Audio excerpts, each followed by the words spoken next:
Hi what's up guys, welcome to another fresh video बबियर्स guys. आज की इस वीडियो में मैं आपको सिखाऊंगा कि आप किस तरह से गेमिंग पबजी लोगो बना सकते हो, वो भी गेम स्टेंज की तरह का अपने पिक्सआर्ट मोबाइल के अंदर। तो वीडियो को आपने एंड तक वॉच करना है। चैनल पे नहीं तो यार प्लीज़ चैनल को सब्सक्राइब करो, वीडियो को यहीं पे लाइक करो। तो चलें वीडियो को स्टार्ट करते हैं।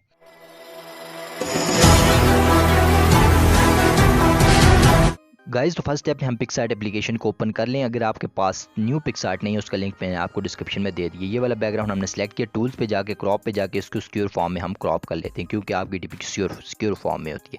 उसके बाद ऐड फोटो वाले टूल पे जाएंगे, ये वाली पीएनजी हम ऐड करेंगे।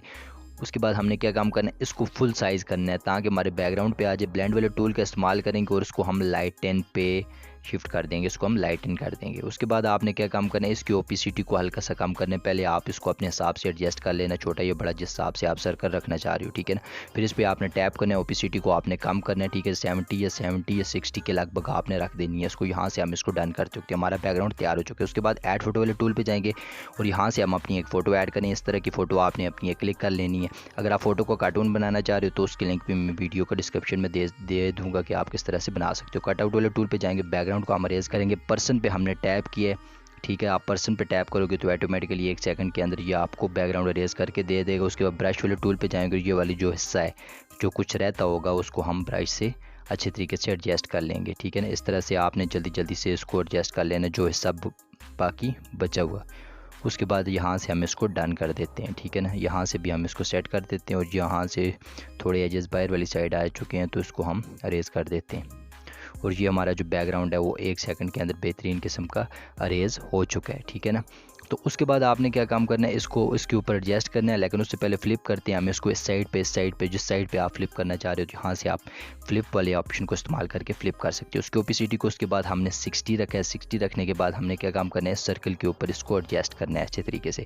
ओपेसिटी को कम करने के बाद सर्कल के ऊपर एडजस्ट करने के बाद अरेजर वाले टूल पर जाएंगे। फालतू एरिया जो सर्कल से बाहर है, जो सर्कल के ऊपर है, उसको हमने क्या काम करना है, अरेज कर देना है, ठीक है ना। इस तरह से आपने ब्रश को एडजस्ट करके अच्छे तरीके से उसको अरेज कर लेना है।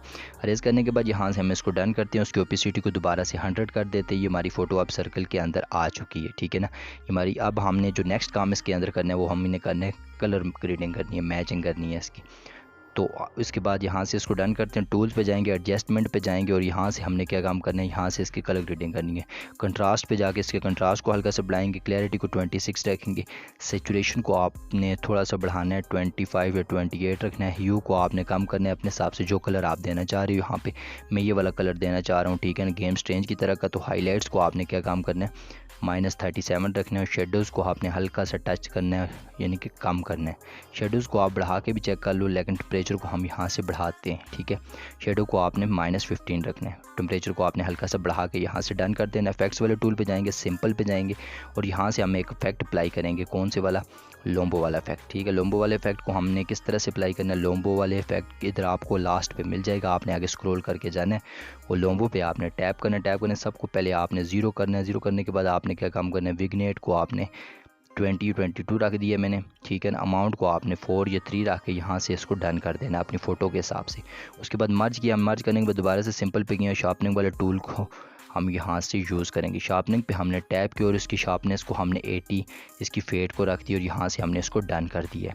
और ये अब हम इसको ड्रा वाले टूल से 3 डॉट से सेव कर लेंगे। तो कैसी लगी आपको आज की शॉर्ट सी लोगो एडिटिंग की वीडियो अच्छी लगी है तो यार प्लीज़ चैनल को सब्सक्राइब करो, वीडियो को यहीं पर लाइक करो। Thanks for watching.